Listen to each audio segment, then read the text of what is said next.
Los Angeles, Wednesday, December 14th. I am shooting my special at the Dynasty Typewriter Theater. The first show is sold out. Thank you so much. There are very few tickets left for the second show.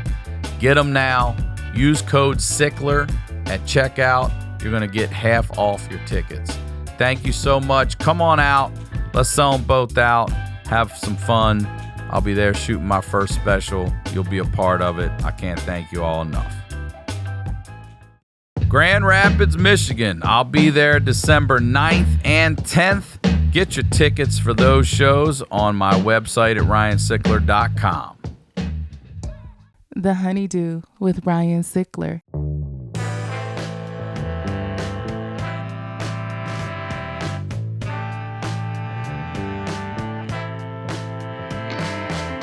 Welcome back to the HoneyDew, y'all. We're over here doing it in the Night Pants Studios. I'm Ryan Sickler, ryansickler.com, Ryan Sickler on all your social media.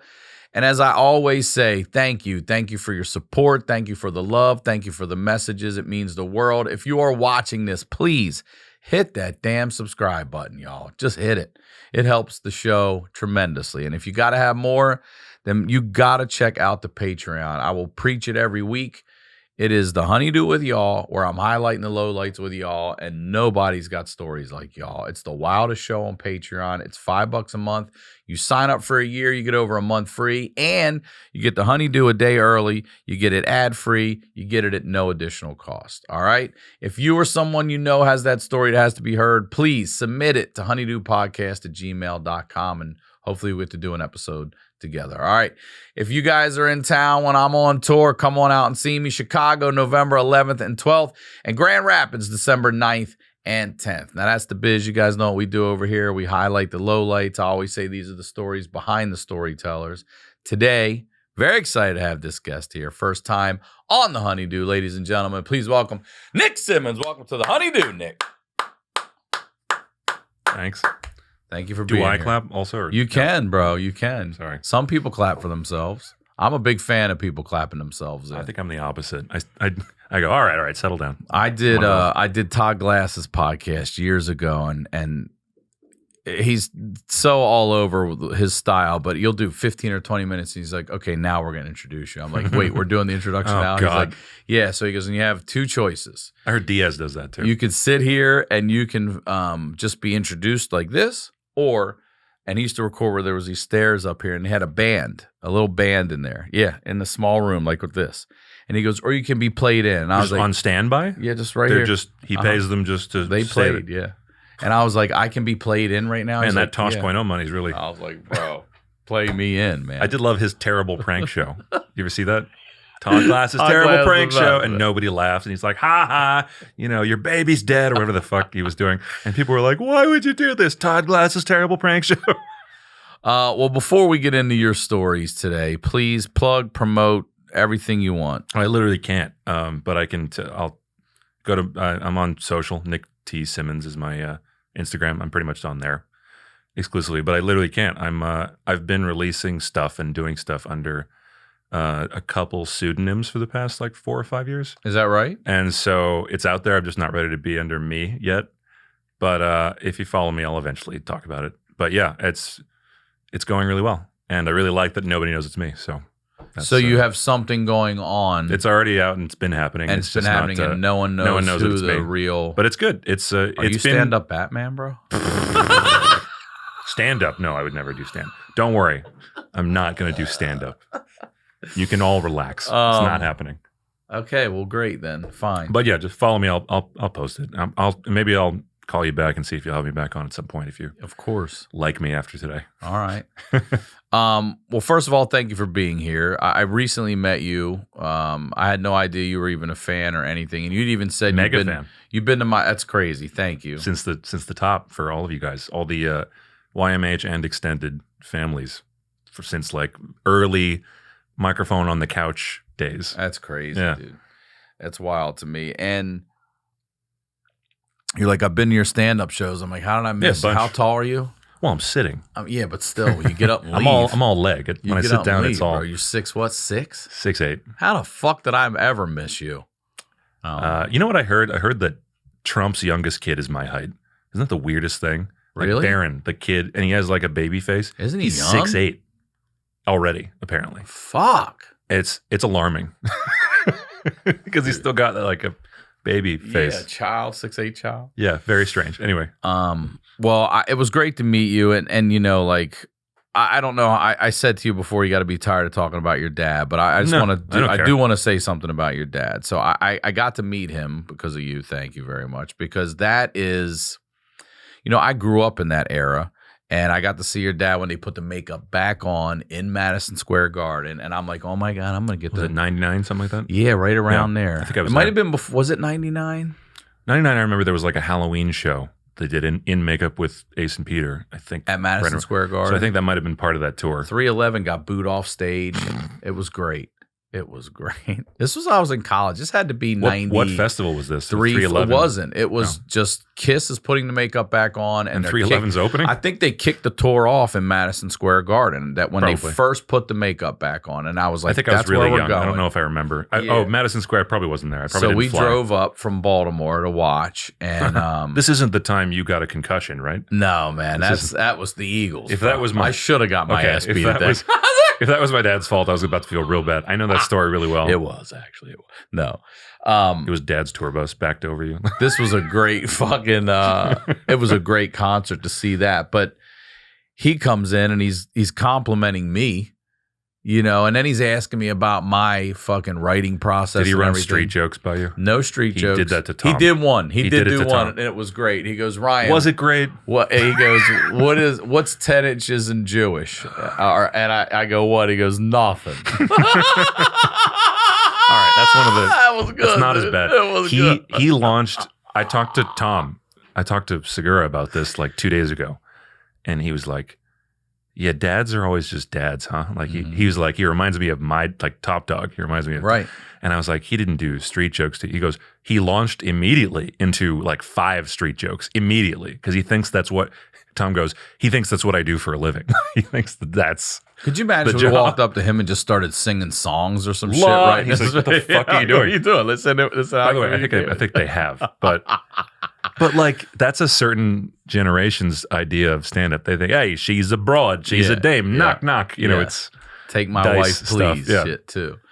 And it just blew my mind because all I could say, I called my friend and I'm like, you don't even know. He's like, what? I go, Gene Simmons comes up to me last night and he's talking to me about my process. And I'm like, are you talking to me about my creative process right now? And your dad's like, yeah. And I was like, I was you for Halloween for 2 years. That's all I could say. I was. But haven't you noticed that about musicians and comedians? I feel like musicians are all fascinated by comedians and vice versa. Yeah. Oh, like yeah. Dean Del Rey just told me about this Bon Scott tribute he does every year, and it's going to happen this month, I guess.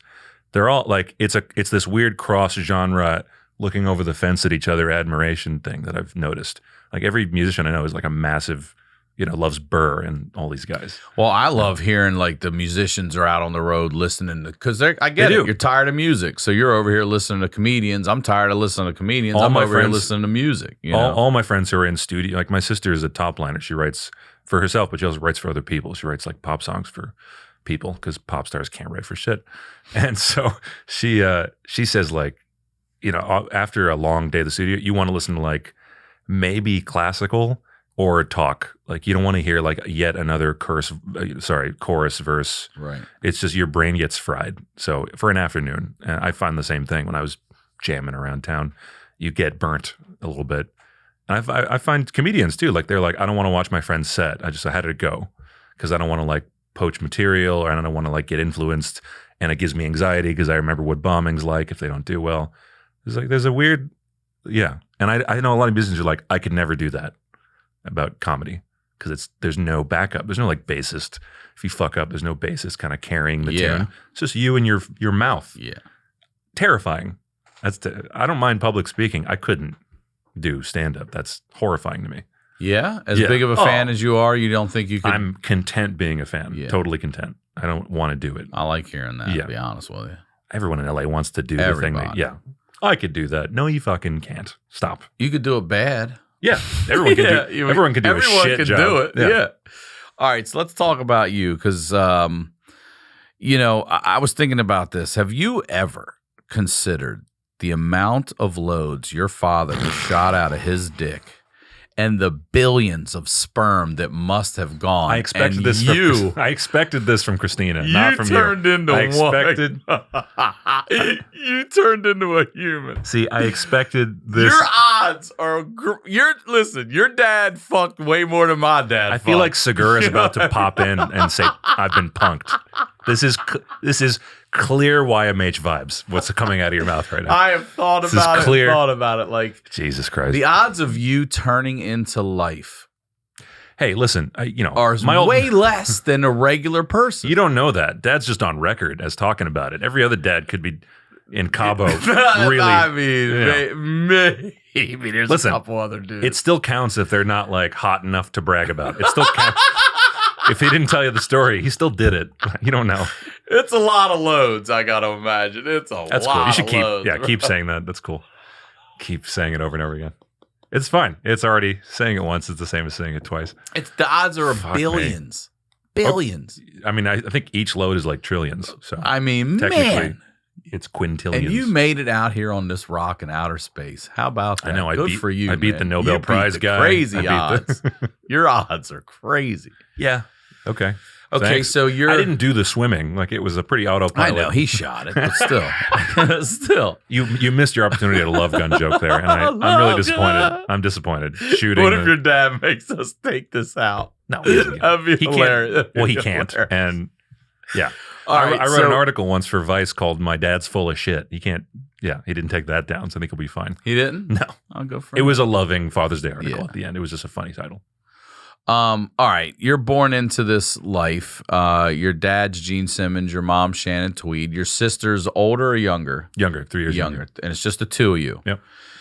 What age do you realize this isn't fucking what everyone else is doing? Well, it's I don't really know because I went to public school until about 9th grade. Is that right? Just normal, yeah. And Out here in we California? switched. Yeah, I went to Warner Avenue and then Emerson Middle School for a little while, and then Emerson I didn't like. It like I didn't really get. I was like nerdy artistic kid, and it was like people were like, "You're a jock or you're a loser," basically, kind of like typical American high school vibes there. So then I went to I totally switched gears and went to this like super liberal, kind of private school, not like formal. It was very like hippie casual, but there was like tons of other sons and daughters of people there. So you would think like, oh, we'd all become, ego monsters in that place. But actually it had the opposite effect because if you bring it up needlessly, you're like that kid. It's like, yeah, we all have, shut up. Like so it was kind of like this weird level playing field where like, you're not going to bring it up because Eddie Murphy's daughter is next to you. So like, you're not going to like, did you know that my dad, blah, blah, blah. It's like, then they'd be like, yeah, we all have that. Shut up. Like you're not special. So nobody talked about it. We just acted My like dad's John Oates, man. Yeah, Ain't nobody over here bragging. Oh my God. When I didn't think about it at the time, like at the time you just don't think about it. They're just your friends at school. Yeah. But after I went to college, I was like, wait a second. So I grew up with Cooper Hefner. Okay. He's one of my best friends. Okay. And let's see. I did Georgia Ford was my classmate, Harrison Ford's daughter. Okay. 2 of Eddie Murphy's children. The Willis children were in jazz band with me, like one of them was. And like Ashton Kutcher used to pick her up from school. But like, so that if you was start talking, you're just then you're just like that guy point. who's Yeah. like, all right, settle the fuck down. Like, what do you think you're like? You didn't do anything. It's just, so everyone played normal and it eventually just felt normal. And, yeah. And it was a very small school, like not a lot of people. So I don't know, like I didn't, I think I really noticed when the show started, I think, because then I started getting attention. My parents kept me pretty normal kid vibes for most of it. I didn't miss school for anything. Like if dad's on tour, that's tough shit. You're not going, you're going to school. Is that right? Yeah, no, we didn't skip out on town and just to do like crazy bougie stuff. And he's not a very like, object-oriented person. So he doesn't wear like flashy. It's funny because he doesn't wear flashy clothes. It is hilarious. Like, his alter ego, like but a he motherfucker. He wears does. like free hats. Like, like someone will give him a hat for free, and that'll be his hat for the next 10 years. Yeah, he came in he's very an immigrant. unassuming. I think it was a black hat and maybe a black jacket. And someone pants. gave him that hat one day, and he'll wear it till it falls apart. He's that guy. He doesn't care about stuff. He cares about money, but he cares about what money represents, which is like a wall between him and that poverty he used to experience. So that's like whenever he forgets to mention that, so he comes off like a dickbag all the time. But when he talks about like I love money, what he's really saying is like it got me out of my shitty apartment in Harlem with my mom, and now I got her a house and can afford her doctors. So it's like that's the real story. It's just not as cool to say for him. Sure, but yeah. So he's not like I didn't have much of a sparkly until the show started, and then I got a certain amount of attention, and then I was like, what's happening? Okay, so show started, you said you were around like 16? It must have been. I must be getting that But wrong, up until then, they're able to keep you pretty distant from the whole kiss phenomenon, or do not you distant. know? I mean, I knew. I mean, it's not like, it wasn't a secret. It wasn't deliberate. It was just they were determined that I have a normal day-to-day life. So like we talked about it, and he'd show me stuff that he was doing, but I didn't go to Europe for 4 months when I was 8. You know what I mean? Like, and some musician kids do that. He was like, no, you're going to school and you're finishing school. And then when you're an adult, you do whatever you want. So I think I jumped on one leg of a tour with him when I was in my 20s. I was going to say, what's the first I went to concert you shows. saw? I went to shows when I was a baby, like one-off. Like if he played in LA, I'd go to the show. But I wouldn't like road trip with him. What's the first time you remember seeing your dad do all that shit, blow fire? No, I mean, I was too young to remember. I have pictures of me as like a little... Oh, you're there as a baby. Yeah. Oh, okay. Yeah, whenever he's in town, we go see him. We're all very closely knit. So, but I think 16, they did a good job not making me. I didn't go to the like. My mom and dad aren't very party people, which is weird to think. Also, but either they got it out of their system when they were younger, probably, or they just didn't want to push the kids into that. So I'm kind of grateful because I've met the offspring of the people who party with their parents, and they're not great. Yeah. They're scary. So what's it like when it first starts hitting you at 16? What are you getting? Are you getting a lot of female attention? You're getting some. I mean, I was a nerdy kid, and I've always felt like I was tall right away. So I was, but not in like a cool athletic way. In like I don't know what to do with my arms way. I was fucking knocking shit over, and I'm like, oh, I guess that's how far I go now. That's cool. That's my and then and then chest hair comes, and you're like, no, and you don't know what's happening. You're like, I want to look like Timberlake or whatever was the contemporary example. Yeah. So I felt really nerdy and awkward, and like I used to see. This is HoneyDew stuff, so I'll tell you like the embarrassing shit. Yeah, so I know. I used to sweat out of my armpits, kind of like I'm probably going to do in this room, but like a lot. As when I first hit puberty, like I used to, and it was only social anxiety. It wasn't like I didn't sweat a lot when I ran track or whatever. I just is that right? No, I didn't run track, but like PE. But when you would work out or whatever, not much. You wouldn't. I had nervous sweats, so I used to like go to the bathroom a number of times each class, and like wipe and like put my shirt under the dryer thing. And it got so bad that I like went to my mom and I was like, I can't stop. Like I can't wear other type. That's why I wear black all the time now, because I got used to just doing, because I couldn't wear like white. They would see like a puddle because I was so nervous. I didn't know how to talk to anybody. And my mom brought me in and she says, you can get Botox shots in your armpits and it'll stop you from sweating. And I went to the doctor and he's like, yeah, you have like overactive glands. I'm like, sick, sexy. That's cool. Girls love overactive glands. That sounds really hot. It's great. I'm going to be super popular. So I got like 8 shots in each. Tall as shit. Yeah, super tall, dripping on people. Yeah, disgusting. And it's like, you can see like beads on my forehead. And I'm like raising my hand in class and people are like, do you run here? And I'm like, no, I'm just can't talk to people. I just don't know how to talk to. Just terrified to answer your question. There's a woman, there's a girl next to me and she looked at me once. And so now I have to go to the bathroom and fucking dab. So Botox shots, and it solved it for like a number of months. Yeah. Okay. It does work. It does work. Yeah, but it hurts. All right. Well, let's go back to why are you so nervous? What was it about? I don't know how to talk. School or? I'm a nerdy kid. I don't know. I think It wasn't just normal, about girls. This was about anything. Like, Anybody. You wouldn't raise Anybody your hand cool. and speak in class. No, I or- spoke like okay. I think I run my mouth when I'm nervous. So I wasn't super quiet. I was like, I'll try to be funny. Like, and then it didn't work, and I would go, I'm gonna go kill myself. And I was that guy. I think probably a lot of comedians are like that. Like the first attempt at comedy is to be, social circle maneuvering of some kind. You try to be funny so that they like you. Can't be the cool kid. I wanted Can't to be the liked. jock. Got to be funny. About to get your ass beat. And I You don't think better I make was it, funny. Make them laugh. I wasn't funny. I was just trying to be funny, and I failing and being awkward. So yeah. And I talked to some classmates of mine recently that I reconnected with, and they were like, "No, we didn't think of you that way. Like you're just a normal kid. It's mostly in your head, but in my head it was a huge deal. And I had acne, like pretty severe.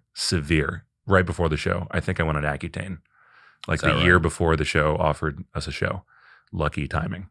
But I had like big, so I would be sweating with big, and I used to dress like White Hendrix. Like I used to I just thought like I had like scarves and beads. It's on the show. That White Hendrix. that was on the show. Like That's you'll our see. motherfucking Photoshop right there, dude. Yeah, don't Photoshop that too much. Did you have fucking fringe? Oh yeah, no. you I really? did fringe. White I did like Hendrix. wizard sleeves sometimes. Yeah, I found trumpet I would sleeves. thrift stores shop all the time because I got into 70s music hard when I went to and high the school. outfits too. Oh yeah, I loved White Jagger Hendrix is and the funniest I used to try to guy dress there. like Morrison. I wore the big belt, and I used to dress tons of beads and Steven Tyler and all these guys. And honestly, the old man, when he was younger, when he took the makeup off, he gave me some of his old crap. I was about to ask you, did he have anything still around that What's you funny, could wear? he and I had the same taste. So like he and I both liked the generation before him. So like British Invasion, which is what he grew up listening to. So I started liking that too.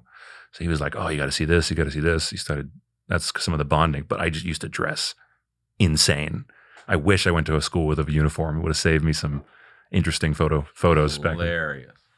So it's on the show. You'll see some outfits if they ever go back and rerun, which they do occasionally. Do that. You'll see me like full bell bottoms and like cowboy boots, and then I'm like, there's that Mr. White T Hendrix. level beads. Like Nah, Mr. Dude. T level. the amount of time I would just pick up whatever. Like if I found something, I'd just put it on me Your neck and start like coming clip it to me. Yeah, Start getting a horn shaggy back hair. I there. had sideburns. I did sideburns. I thought that was cool. Man, I can't wait. Yeah. But just growing up in front of a camera, what the fuck is that like? Not the whole time. I mean, before the show, Is it a we did Monday to Friday deal? How weekends much? weekends after school, That's when you're being after shot. school Friday and weekends. Yeah. But your parents are every day, right? Not it's whenever they're doing something. They're not sitting Okay. around filming you when you're idle. Okay. We got They're not pretty- living in your home. No, Okay. but we got pretty good at telling them when we were going to do something. So at the beginning, they try to fake the whole thing because Sure. that's cheaper for the production company. So they want to like fake the entire thing. They want to tell you what to say, and that's just like an easier way to know they'll get the content they want. And me and my mom especially, we're just like, I don't want to fucking do that. That feels disgusting. That feels gross. I'm not an actor. Mom's like, I don't want to act as myself. So no. Yeah. So I just told them like, look, if you're gonna fake something, just don't tell me, and at least my reaction will be real. So like they did this thing. I think I talked about this on Christina's. Like they towed my car, and they said like your car got towed. You parked in a red or whatever, and I panicked. And then they were like, no, we've got your car. It's fine. Like we just moved it to get the story point. You run down the street 'Cause with I your had just fucking gotten my fringes license. right, like, Yeah, you yeah. motherfucker. Bell bottoms. Yeah. You son of a... Oh yeah. You son of a bitch. No. And I was like, They're so giving you 6'7". anxiety. Why are you fucking giving a 16-year-old kid anxiety in White Hendrix outfit right here with everyone watching. about his car being towed? That's just fucked up. It's cruel. No, but I told them not to tell me. So they would have told me if I hadn't told them not to tell me. I didn't want to act. I'm not an actor. I don't want to be an actor. So I didn't want to like, yep, this is my life. And they're just like, it's total bullshit. So I at least wanted it to be, 3/4 bullshit.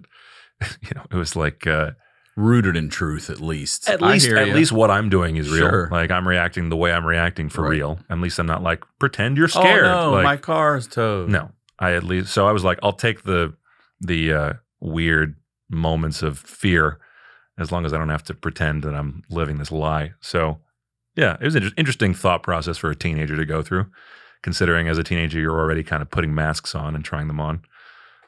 Yeah. And then masks all the way down. And you Also, forget. you're growing up the child of two famous people. and now you're on TV.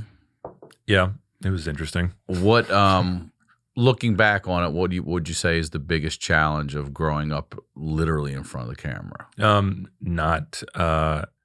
The thing is like at first as a teenager, you love the good press, like, or you love the good reactions. So this was like the beginning of social media. I think this is like MySpace days, maybe Facebook, actually, early Facebook days, I think.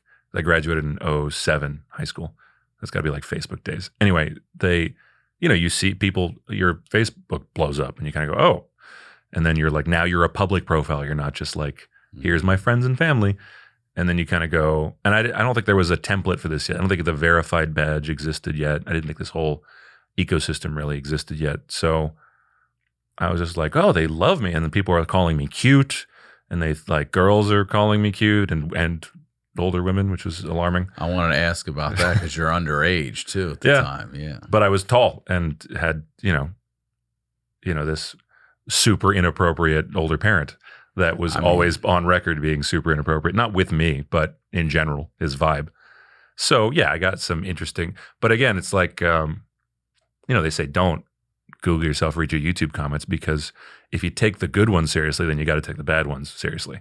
So the moment I got any hatred, which of course happens when you're on television or anything, I was devastated, and then I stopped Googling myself entirely and haven't since then. First time I saw a Google page with my face on it was at Christina's podcast. Is that right? When she put it on the thing. When they bring and I was it like, this is cool. I'm going to talk to my therapist about this feeling I'm having. I haven't seen this page with what I'm up to in a long time. Oh, that's the photo they chose. That's cool. I'm going to jump off this fucking bridge. This is cool.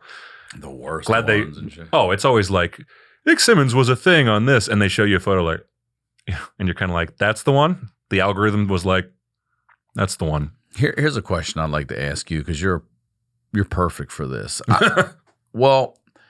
I know without even fame or anything, people have children and they just put their kids on social media. Look at my little kid here, blah, blah, blah. It's cute, whatever, right? Yeah. And then that kid's going to grow up one day and that kid may want to be anonymous. That kid may never want to have a social media profile, nor would they ever have, but you've already put them on. So a lot of people in your world sort of know who they are and know their world. For someone who's been even without that TV show, you're already the son of these two people. Do you ever long for, and I can't say the goddamn word right. Anonymity? Thank you, brother. I remember this about you. You can't say anonymity. I remember this. You've mentioned this before. This is a word you always gets you. Do you long for it ever? Yeah. Or are you used to your world? No. I think I have a pretty good, I'm glad I only got like this much taste of quote unquote, it's not fame, but it's like being a known person. Popularity. I got like that much. Like I'm a if you're in the vague, orbit of Dad and his stuff, but Dad's the one who's actually famous. I'm not actually famous. So my life is fairly normal. I don't get harassed. I get like TMZ'd a couple times a year now. And on the show, it was like once a week. Was it really? Because it was on the air at the time. So after the show, it really calmed down. And especially in this town, there's like bigger fish to fry. So nobody really gives a fuck. I mean, I can pretty much go about my day not being bothered most of the time. I can always tell when there's like news about one of us because they'll bother me more. And I'll be like, all right, what did he say? Like, it comes. Was he on CNN? What did he fucking say? Weighing in on topics he has no expertise in whatsoever. What the fuck? Hi, I play bass, and here's what I think of the Iran-Contra. What the fuck are you talking about? Why did they ask you this? Well, because I'm very well spoken. It's like, this is the problem. This is the problem. This is our problem. Like, if a guy speaks with authority and has some attention on him, we'll give him microphones. What he's talking about. Yeah, no, they fucking don't. I don't. Yeah. Don't listen to me. Yeah. I don't know what the fuck I'm talking about. How do you stay grounded? How do you stay people taking level-headed? Advice from Rogan on medicine? He's a comedian. Shut the fuck. He's just talking shit. He said to do this. Don't listen to him. Yeah, you don't have to do it. He never said he wasn't just a comedian. He's always being like, I talk a lot of shit. I'm a comedian. Yeah, and people are like, well, I thought you weighed in on this debate. He's not part of the debate. But I'm also allowed to have an opinion and be completely out of my mind with it. You're allowed to say whatever the fuck you want. Yeah. No one has to. The responsibility is to all of us and our literacy in deciding what we want to At the end of the day, your choices are yours, man. That's Whatever dad tells you to do. You don't like it, turn it off. If my dad tells you to do something and you do it and it goes badly, that's you. You're not even That's listening. you. Yeah. He was just talking. I'll be like, what are his kids doing? That's what I really want to do. The people who live with them all the That time. I don't even understand why anyone gives a fuck about what we were. I mean, why the show happened, because I love Zeppelin. I don't give a fuck what Paige's kids are doing today. I don't really get it. Like, I never watched shows like that really, and I'm grateful. It like allowed me to be financially independent from a young age, and it opened a lot of doors for me. So I'm grateful that people give a shit, but I don't know why. But it was on the air for how many years? Like 7 or 8 or something. So that's a big deal in your life. You're going from it was like almost a decade. A teenager learning how to drive and dress. Right, yeah, and dress. And you're also 10th, 11th grade. Such an awkward time for you. The whole time, basically. And then all the way into looking at colleges while they were filming me going to college. Early manhood and everything. Like, fuck, what a transition. I think what I had Arrested Development. To get you. I don't think I had early manhood. It's different for your dad. I mean, I know, whatever the age. Your mom too. Like they're 10 years. They're already established and doing it. You're growing up there like that. Yeah, no. I mean, and Dad did it on purpose. I didn't know this thing was gonna go. What do you mean he did it on purpose? Like he did a band, and I was like 16, and they said, "Hey, you want to be on a thing?" And I said, "Okay." And I thought they'd film a season and get bored of us because none of us do heroin, and it was not exciting. Yeah. Like I don't know what is exciting about us really, but it just kept going and people really liked it. And I kind of didn't know what to do next. I was going to move to New York and I couldn't because it got renewed. I was like, the show got renewed. So this is an opportunity. And they didn't force me. They were like, hey, if you don't want to do the show anymore, we're going to have to. And then I was like, but this is I have money now and I have doors that open for me. And honestly, that's sometimes a blessing and a curse, I think. At a young age, I think when everyone says yes to you at a young age, I think you do things that you're not qualified for. I agree. Like, I think you should be told no in order to get good at anything. Yes. I think if I wanted a stand-up career, they would have just go to the Apollo tonight. Like, they would have just, like, while I was on the show, because they see dollar signs and they don't have that moment where you're like, oh, he doesn't actually have the skill set to do that. Right. So I'm really glad I didn't do like an album because they wanted to. They wanted to do an album. I did various things that I shouldn't have done because I was like, they were like, you're great. You're awesome. You're 16, awesome. You're great. It's 17. Great. Let's put it out the way you love. And I was like, cool. Okay. And I don't know enough to say, no, I should probably get better at this before I should probably hone no, they're just like, let's do it. How do you stay grounded? How do you stay? I don't know if I am. Well, you sound very grounded to me. You sound very reasonable. You sound very. People say that a lot. I don't know. I think I'm pretty paranoid in everything. Like I just go blank with everything. Well, I mean, I used to people used to be outside of when I lived at home as a kid, growing up on the show, and as a teenager. There used to be like people outside the gate sometimes, like at night. Oh, just like fans waiting in their car, like they knew our address somehow. And I've had a number of alarming experiences like that. What's the most scary one? Most terrifying? Well, there's the most scary one that ever happened, and there's one that happened to me. The most scary one that ever happened before I was born. My mom was pregnant with me, and they were in a New York hotel. And I think Dad's told this story. And this woman knocked on their hotel room door, and then Mom answered. She ran away, and then she came back and knocked again, and my dad answered, and she said, "Do you want me to kick her in the stomach for you?" Whoa! So, if she had decided to just do it, I wouldn't be here. And she just thought like, oh, he doesn't want kids. I'll take care of that for him. Like I'll take the bullet because he's my hero. I love him. He's mine. Fuck. What happened to you? Me, I had there was like this crazy woman, I guess. I mean, I assume she's crazy. She was just making a lot of crazy noise. And so my parents' old place, they've moved, but my parents' old place had like a call box and then like, a driveway, and then like there's space behind the call box and like shrubbery and then like a gate. So I pulled up. I was with a friend in the passenger seat, and I pulled up and it was raining, and this woman with a plastic bag over her head, just a for plastic the bag. rain. I think she had no umbrella.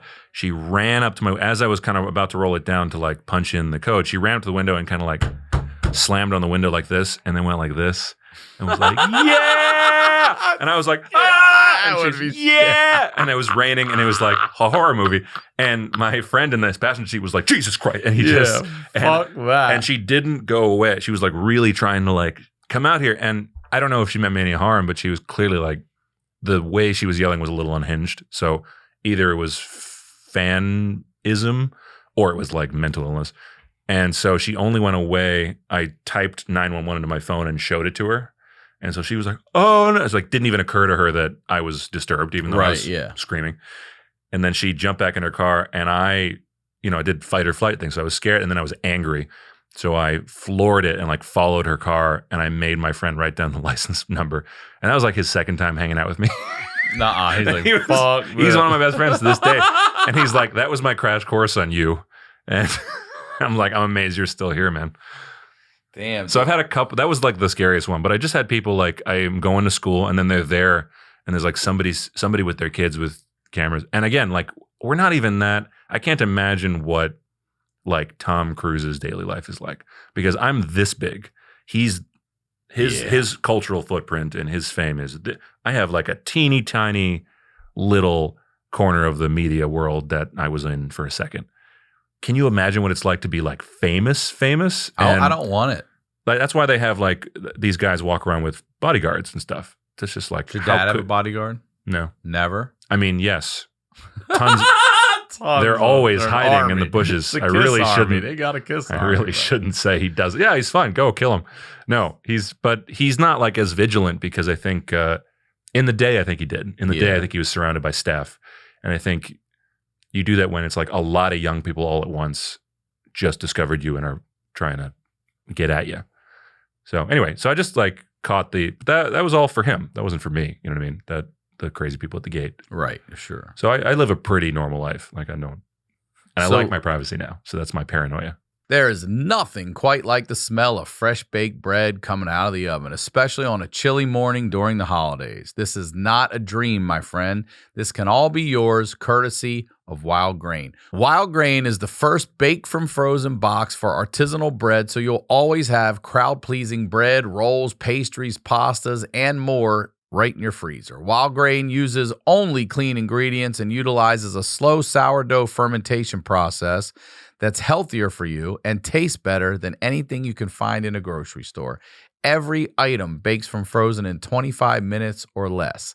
This holiday season, Wildgrain is featuring delicious new limited-time sweet treats such as pumpkin cinnamon rolls, orange cranberry biscuits, and chocolate avalanche croissants. All you have to do is sign up at wildgrain.com/honeydew and choose which type of box you want to receive and how often. It's easy to reschedule, skip, or cancel. I'm telling you, this is not some typical frozen bread and pasta. Everything comes out tasting so fresh and delicious, it's almost hard to believe you aren't putting in the hours of work to get it. Hungry already? For a limited time, you can get $30 off the first box plus free croissants in every box when you go to wildgrain.com/honeydew to start your subscription. You heard me. Free croissants in every box and $30 off your first box when you go to wildgrain.com/honeydew. That's wildgrain.com/honeydew. Or you can use promo code HONEYDEW at checkout. The struggles we face with our mental health can loom large over our lives. Maybe yours, maybe someone you love. You've tried everything, or have you? Mindbloom is the solution for the next chapter in mental health and well-being. Mindbloom is the leader in at-home ketamine therapy, offering a combination of science-backed medicine with clinician and guide support for people looking to improve their mental health and well-being. Mindbloom connects patients to licensed psychiatric clinicians to help them achieve better outcomes with lower cost, greater convenience, and an artfully crafted experience.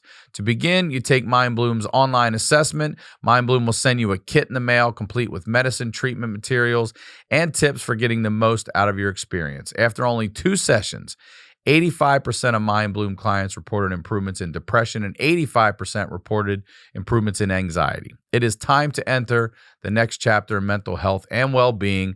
Let Mindbloom guide you. Let me say this real quick.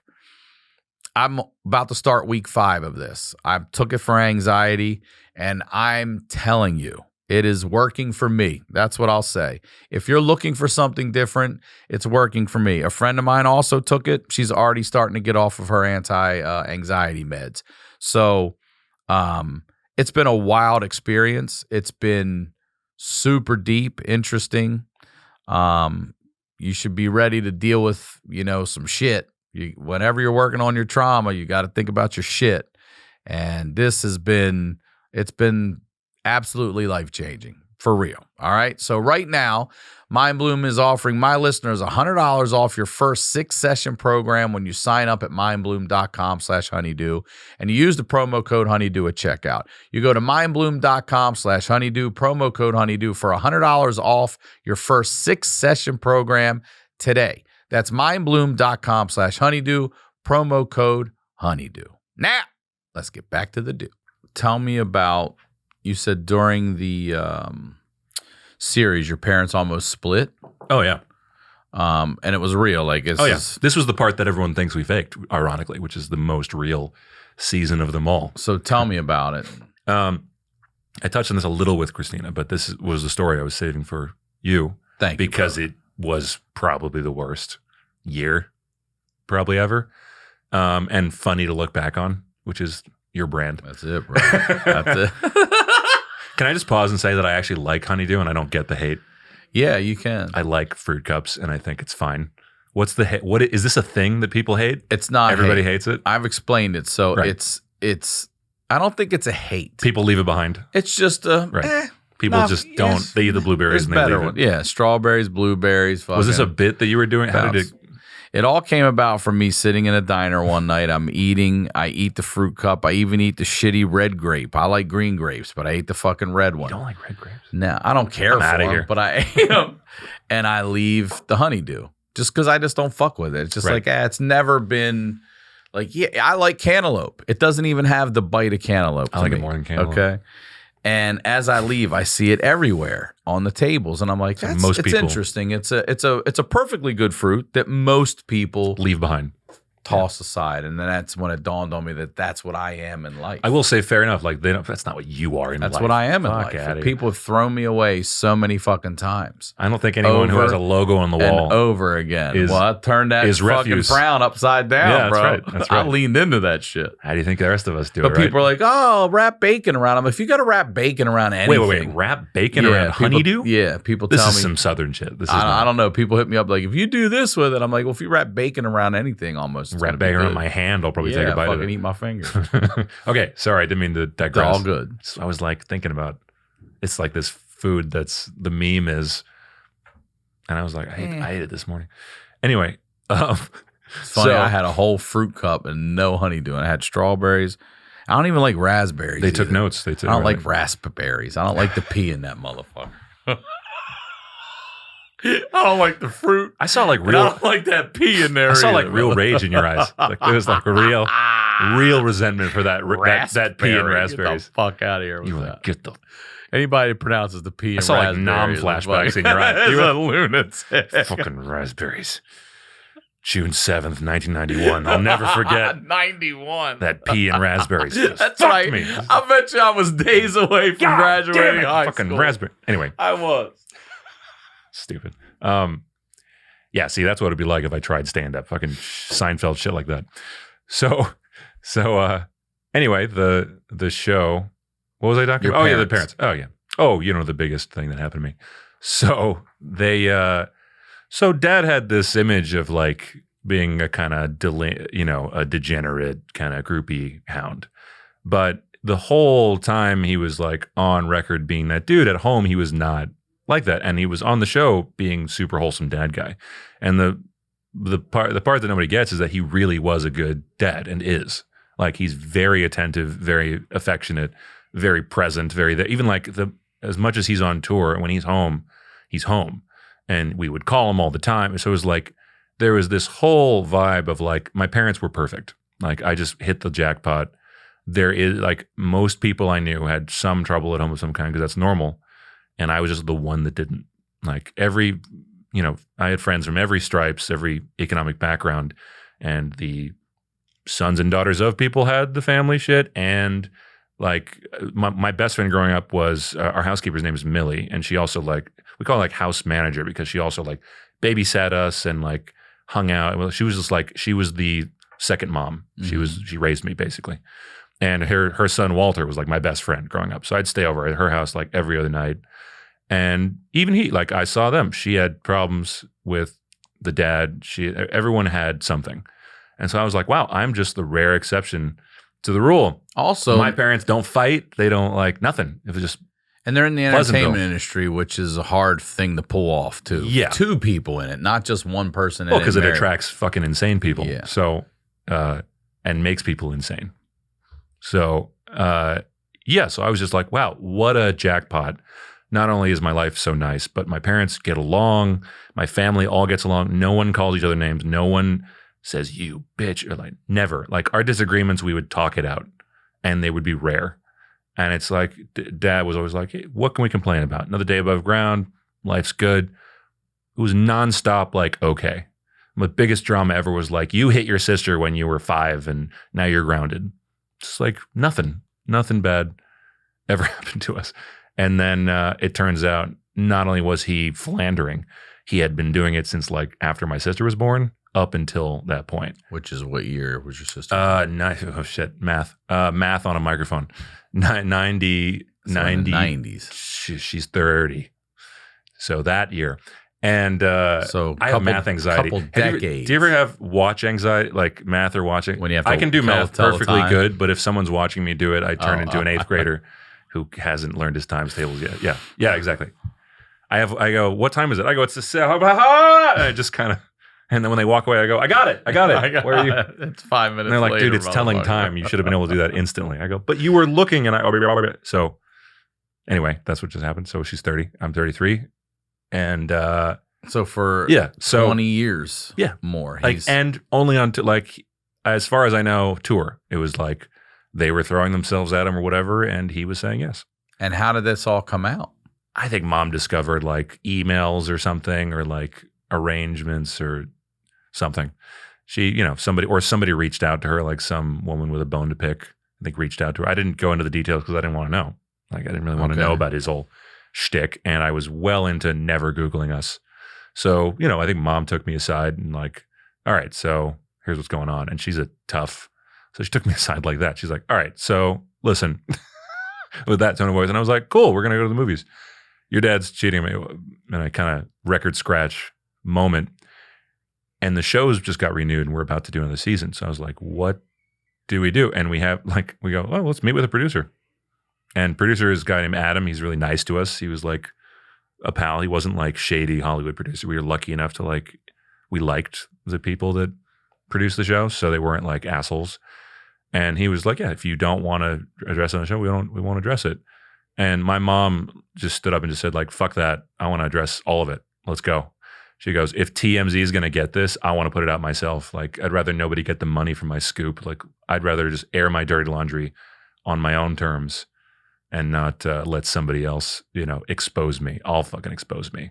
And I was like, wow, we're doing this. So there was a whole year of like an odyssey of various, like her staying in hotels sometimes. Is that right? Her coming back and then working on it. Them working on like, and so what she told me after the fact, they're married now. They got married after this. So Wait, they were never They were not officially- married. Dad was very on record about being against marriage, like as a principle.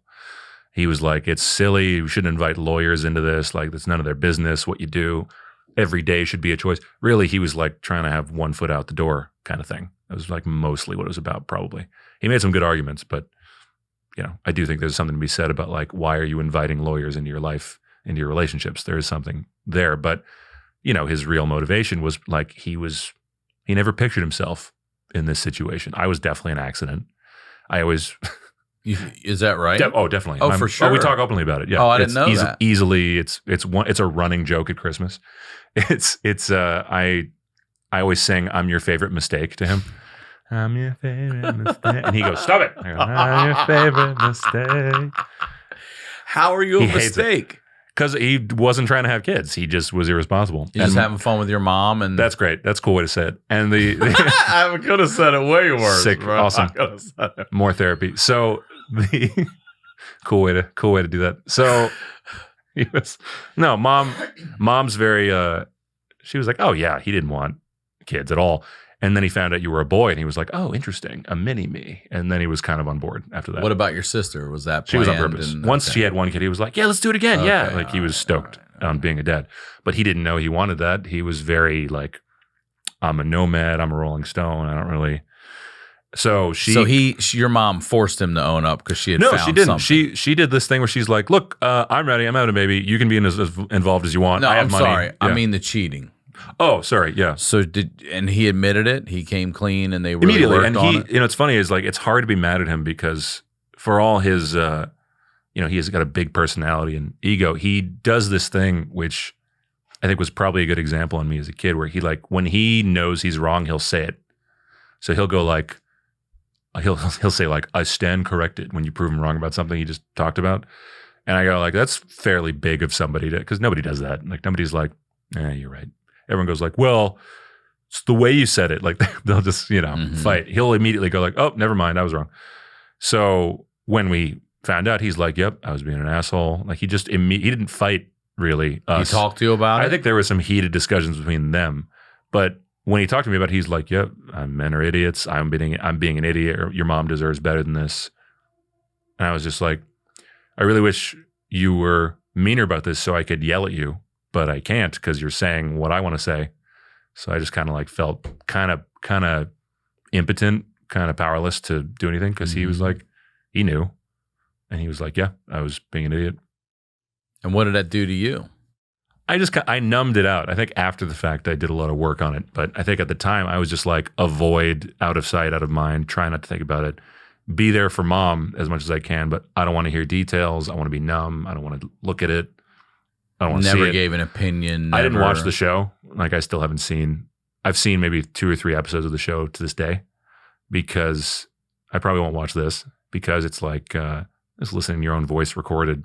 It's like, what are the 2 options here? I'm going to love it and become a total narcissist, or I'm going to hate it and get depressed. It's like, there's no winning. I'd rather just be blissfully ignorant. So didn't watch the show from the very beginning. And now I was like, I'm really not watching the show now.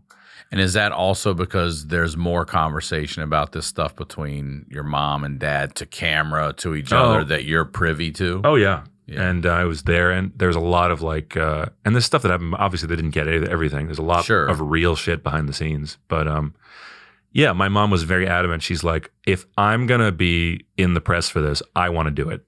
And you know what, like, write that check. Like, if I'm going to like go through this horrible, horrible experience, I'm going to be the one to break the news to everybody and talk about it on my terms and I'm going to go into the edit bay and edit it the way I like it.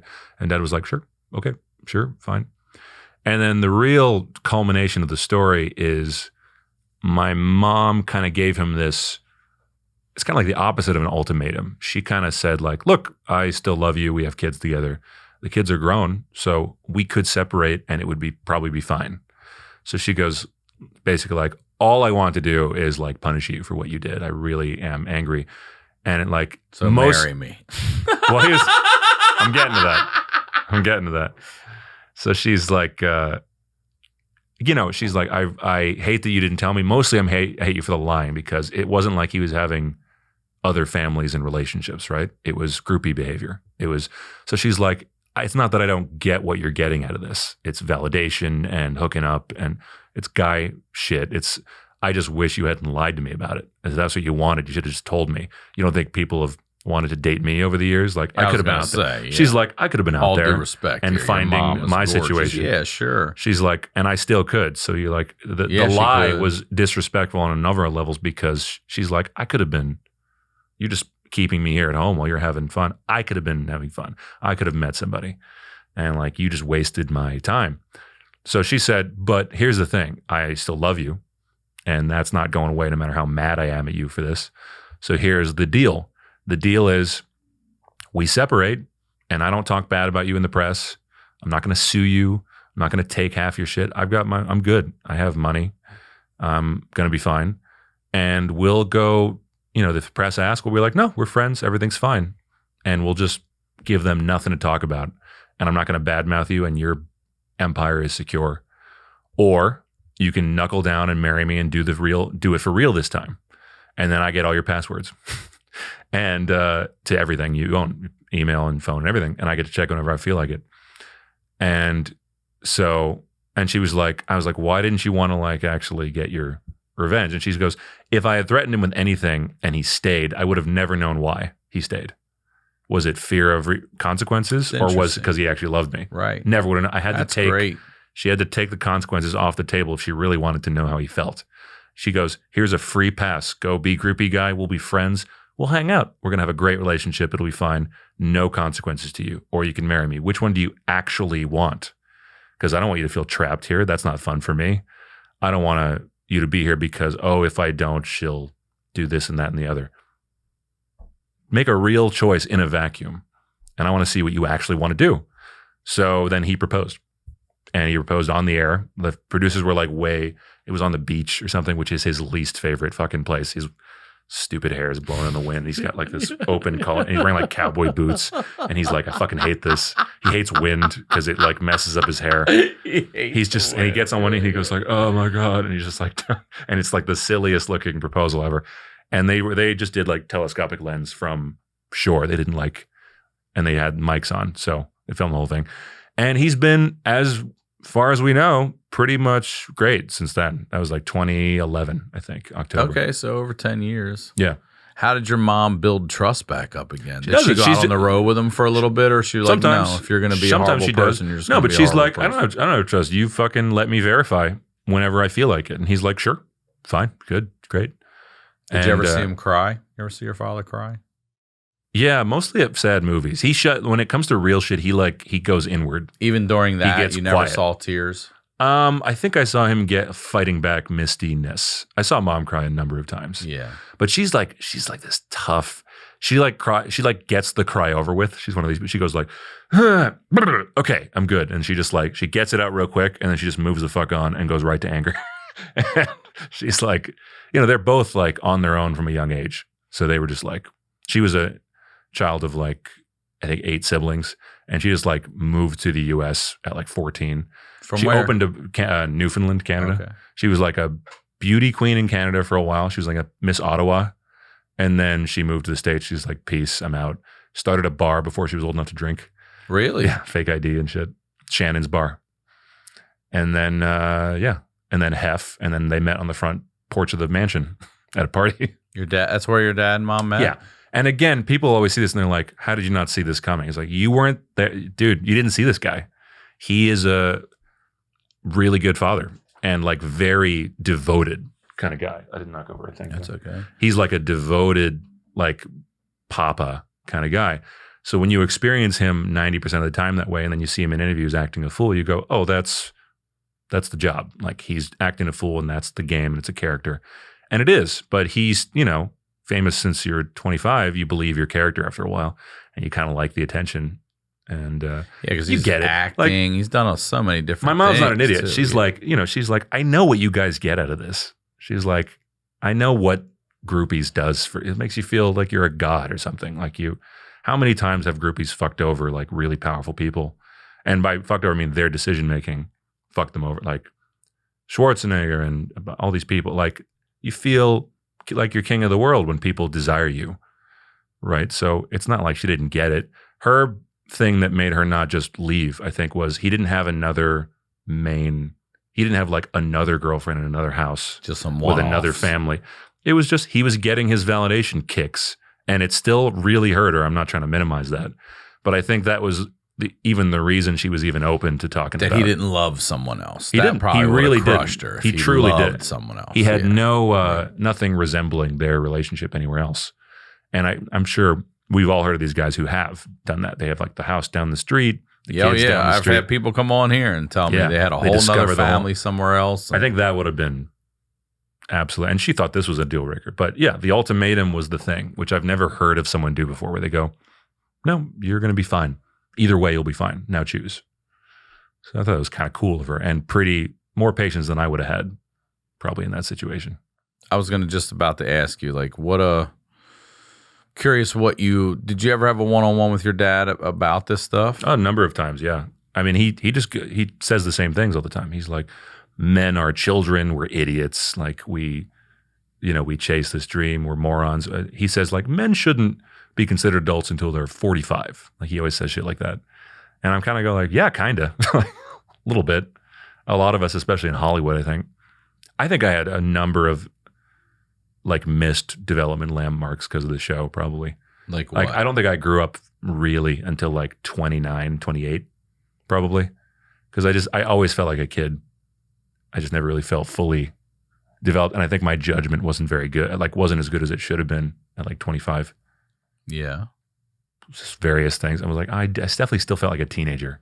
And I think TV shows keep you there, like mentally. So yeah. And how do you feel about your parents' relationship now? Great. They're good, right? Oh, they're great. He's like extra doting now because I think he has that, I almost lost this feeling. Yeah. And he's like, I'm going to die with this person. So he's like, she's like, because she's still the same like ass kicking person she always was. She always goes like, will you stop fucking chewing? And then he'll turn to me and goes, isn't she great? Isn't she? And she goes, sometimes I want to fucking murder you. And he goes, there's no one like her. There's nobody. She's and I go, she just said she wanted to kill you. And he goes, I know. Isn't that awesome? Like he's just like doting. Actually, here's a text from recently. Does this bother you? Not at all. I should have put this on airplane mode, but I just screenshotted this stupid. Yesterday, she was, they were watching like Dateline NBC, and they were like, the whole thing I love Dateline. The whole thing was like someone got choked to death, and she sent me this photo of him like on the floor with like furniture knocked over, and she said, I was practicing how to choke out your father, but it didn't work. It was on Dateline. And we're like, what? And then Dad goes, yeah, she was practicing how to kill me by choking me. She made me get on the ground. She climbed on top and put her legs over my arms and put her hands on my neck, but I tipped her over. And I was like, what? Guys, this is not a good idea. She goes, we saw it on Dateline. How old are they now? And the cop said it's one way you wouldn't be able to tell if you smothered somebody. Yeah. So we were trying to test it. I go, are you fucking, this is jackass shit. This is like, you're going to die. That's what they're doing at home. So I said, why? She said, so I said, why didn't she wrap her legs around his head and pull them back and just tipped him over? Your dad thought because he was much heavier, so he tried it and Dad can get out of it. So don't worry. He got out of it. I went over there and he's like, no, she really choked me like a lot. Like she pressed on my windpipe. And I was like, cool. Great. Good for you guys. That's good, though. That's good. I mean, man, a Hollywood fucking marriage that lasts that long. It's because they don't act like, they're not really a Hollywood marriage at home. Yeah. They're not. They're big dorks in footy pajamas. It's just the, he's addicted to, he has one addiction. He never did drugs or anything. He has one addiction, and that's like attention, I think. And, that feeling he gets on whatever. And think about it. If you were 22 and then that happened to you, how fucking crazy would you be? I'd be insane. I would have fucked my dick off and I'd have had AIDS 5-6 times. Yeah, I'd be the king of AIDS. Oh, God, yeah. That's what they call me. And AIDS squared. But like, no, it's, think about the state of mind to 22. Remember, like, can't even. If you got attention in school, now multiply that by 10 million. And I'm a little crazy from the amount that I experienced at 16. Can't even imagine how all these guys are eccentric. I was talking to, Tom has this bit about how like, McConaughey and all these guys are really weird people. Like whenever they make social media, Johnny Depp made an Instagram and they're weird. They don't talk normal. They speak with this weird affectation and they second Garth Brooks, the whole thing. That Garth is dad. Like he's weird because how could you not be? You don't have a real conversation with anyone ever for like 40 years. Everyone knows your name. And it's like this weird second guessing and seeing yourself through their eyes. You go insane. You become an eccentric weirdo. I think, humans were not meant to handle that level of attention. But also for him to avoid alcohol, drugs in a rock and one of the, I think it was like a point of pride for him though. Like, but I mean, one of the biggest rock and roll bands in the world through the 60s, 70s, 80s. I mean, Jesus Christ, the drugs that must have been floating around. But it wasn't tempting nonstop. him. He was disgusted by it from the top. Yeah. So it wasn't like he resisted temptation. He was like, ugh, like he never liked it. He never liked the look. He liked being articulate. He doesn't like feeling like he's not going to say the cleverest thing. Right. Which he rarely does. But 10 inches of Jewish is good, bro. Dude, I was like, that's the one he shared with me. Street right? jokes He yells it immediately across the room to me, right? That's the first thing he said. Ryan, what's 10 inches of Jewish? Yeah. Oh, he'll do that in like a restaurant. Yeah. Have you heard Segura's bit where he's like his dad at like a restaurant and he goes, the waiter is Asian and he goes, how weird are you about to be with him? Like, Yeah. what are you about to say? And he goes like, you Chinese? And you go, what does that have to do with anything? And he goes like, no, I'm Korean. He goes, oh, I was in Vietnam. Again, what the fuck? He's like, what? I'm just making conversation. It's like there's a certain generation, and then you add fame to that, and you get real weird. And he goes like, what? It's Everyone's really so sensitive. I go, interesting no, point, you're yeah. fucking weird, bro. You're weird. That's why they're looking at you weird, because you're strange. But I love him. He's great. Everybody's good. Everybody's on solid footing. I see him all the time. We hang out. Yeah, you guys came to the comedy show together. Oh, yeah. Which also I wanted to say thank you for that, because thanks for letting us in. pulling all the ego and names and titles and what everybody does out of this. I love when dads and sons come to my shows together, man. Oh, that's nice. It fucking I was going to say, you thanking me for it coming to your kills show me. is kind of weird. when I do the meet and greets and they come up and it's like, hey, it's my dad I brought. I'm like, oh, I wish I could go to a show with my dad. So it was really nice to see What's you your two relationship? together. He's dead. I mean, what was you just never got a chance, or? He died when I was 16, so Gotcha. I didn't really get to do. I did get to go with him, though. I will say this: I got to go see the Beastie Boys and Run DMC on the Together Forever tour when I was Nice. like 14, because he took us to that. Nice. So I got that one. That memory. It's but good. then that's it. Yeah. But I mean, It's just nice. you're talking to see. me about the trauma of being on a show when I was 16. You went through more shit right there. I mean, that's. Yeah, but I didn't have to. If I would have had a Oh camera no, in front of my you were fucking financially face, into. No, people not were any of paying that. it. People were mean to me on Twitter. Who the fuck? Come on. What am I complaining about? I have nothing to complain about. I have a great life. well, I hear you. It's all relative, man. Like, You're right about that. My point of view is I'm paranoid about things, but like, there's people at our gate. Like, it's kind of reasonable to be a little paranoid. So I have no complaints. My life's great. Like, I have a really good life. And mostly my problem is like feeling kind of guilty for having such a good life because I didn't earn it. I was born into it. And even if I make my own strides, I still had a huge leg up from day one. So me and Christina always talk about like the liberal guilt of all that, the kind of like feeling like shit for being lucky. And, my therapist always just goes like, yeah, but that's kind of selfish too. To feel like shit. It's like it's still a narcissistic spiral. It's just a negative one. Well, I also You're still feel like wondering about your own, that exists on both ends of the spectrum. You can feel like shit for being lucky. You can also feel like shit for being unlucky. Yeah. But it's like, You know also what I like, mean? it's Where selfish. is that? It's selfish to like feel like shit for being lucky and not enjoy being lucky because like, God, So many people the other are guy unlucky. would. He would Right. give it Hell to me yeah. then. Like, Yeah. why are you wasting it with this navel gazing nonsense? Like, so I just try to don't be an asshole and, don't be a silly silver spoon shithead rocking around thinking I'm You've God's also gift. seen enough examples of that too. That's definitely yeah, true. Yeah. It's my nightmare is like, I've met a couple of these people and I won't name names, but like some sons and daughters of really think that they're fucking hot shit because of nothing they did. Right. And that's a nightmare. And so I think I actively try to avoid being that dude. I hope I'm successful at avoiding being that dude because that dude sucks. And Good there's for a you. lot of them.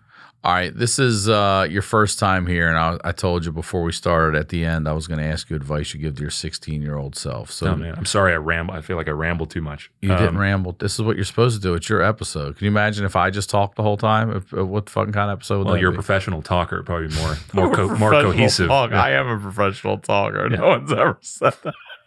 That's what you do for a living. I feel like it'd probably be a better episode. That's going to be my new credit. There was some baritone kid on Professional Sickler's talker. podcast just rambling about his fucking non-problems. Couldn't even get Didn't seem like a professional talker to me. He couldn't even come in with a bit. He just like, this kid just kept nonstop. Kid, I'm 33. It's fucking advice to my 16-year-old self. Yeah, don't Google yourself even sooner. Like, don't. Listen, stop right there for a moment, please. Yeah. That's great advice. Like, Not never. one person has come on and talked about the use of technology. You don't. Yeah, talk about it. You're a younger generation. Think about the type of person. I mean, do you know anyone that leaves like negative YouTube comments for fun? No. I don't know a single person. Like, who are these people, right? So I think if you can't read that shit because it's like this is not life. Like this is somebody's quick trigger finger response. You can't, and that sits with you if you read it. Literally, don't. What's that old? I think it's an Andy Warhol quote. Don't read what they write about you. Just measure it in inches. And it's just like don't don't read about yourself and don't navel gaze about yourself. Everyone else is doing the same thing about themselves. Just go about your day. Don't read, don't like seek out how you appear in other people's eyes, I think. That's great. Yeah. Dude, thank you very much for coming on. Hey, thanks for having me, man. I'm a big fan. Will you please promote whatever you can again? No, I'm on Instagram most of the time. I barely fuck with Twitter. If I start to launch a thing under my own name, I'll tweet it. So both platforms, it's Nick T. Simmons. That's pretty much all I do. I don't read Twitter. I post on Instagram now and then. So go there. I'll launch something at some point. But I've been enjoying the privacy, so I think I'm going to keep that going for a minute. The anonymity. But if you want to see what I'm kind of, anonymity. You did it. I think I got it. Nailed it. I think I got it. But yeah, I enjoy my kind of quiet life, and I've been doing this secret thing that's been really fulfilling.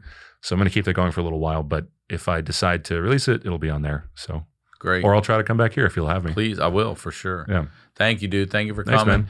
And thank you all, as always. Ryan Sickler on all social media, ryansickler.com. We'll talk to y'all next week.